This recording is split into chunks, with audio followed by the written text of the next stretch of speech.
Hey guys, Rajo here in the Film Lab with part 2 of our very basic series on how to do nonlinear editing in your computer using Final Cut Pro, for example. Last time I showed you guys how to get your footage into a computer and set up a project in Final Cut. We imported some stuff off this tape and we even grabbed some clips that we shot with this handy pocket video cam thing. Now what do you say we take Final Cut Pro for a little spin?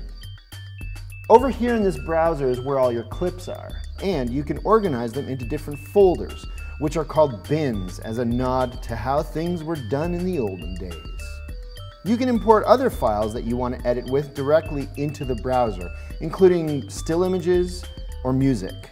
This window here is your viewer, which is where you can preview the stuff in your browser safely without actually affecting the final project.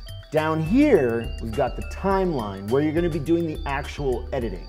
As you can see, it's got little numbers along the top which help you measure the running time of your video. What you can do is just drag clips from the browser and plunk them right down in the timeline like so. And the clips themselves stretch out horizontally depending on how long they are. The clips are represented in your timeline as these giant rectangles with the picture on top and the sound in stereo in the bottom. Right now, sound and picture are locked together and you can move them around and they'll still be in sync.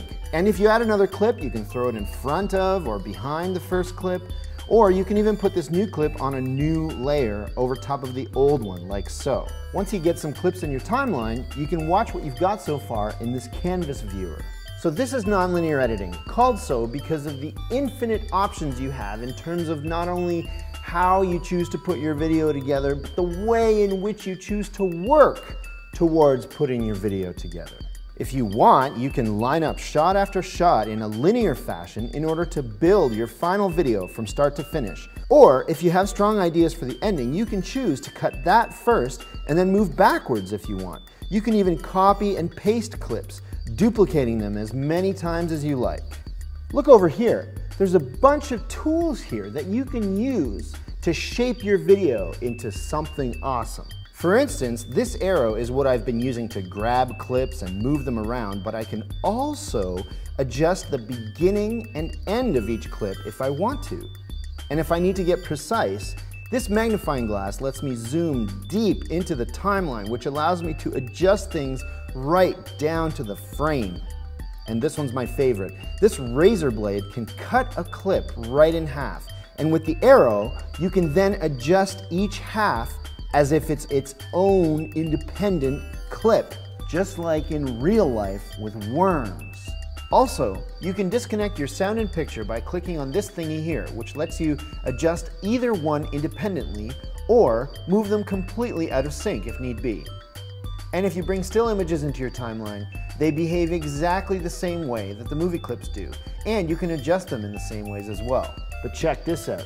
Final Cut Pro has a really neat bag of tricks up here in the effects. Why not put a cross dissolve between these two clips? How about throwing some text over top of this clip? Why not tint this clip red? So spend some time and play around with these effects. Once you get familiar with them, you just might find a use for most of them with each new project that you work on. Look, I know I just kind of blazed through all the stuff we talked about today, but in all honesty, the best way for you to learn is to just roll up your sleeves and jump right in. Don't be afraid to use the help tool in Final Cut or any other editing program, or even ask questions about something you're not sure of right in Google. Chances are somebody out there has already done what you're trying to do and they can help walk you through the process. And now it's up to you. Assemble your footage together, fine-tune each edit, and throw some effects on there, and voila, you're an editor. In our last installment, which is coming out in a few weeks, I'm going to show you how to export your work into a video that you can share on Facebook or YouTube, or even how to burn it onto a DVD so you can show your grandparents, who probably don't go on Facebook or YouTube all that much. So stay tuned. In the meantime though, get editing.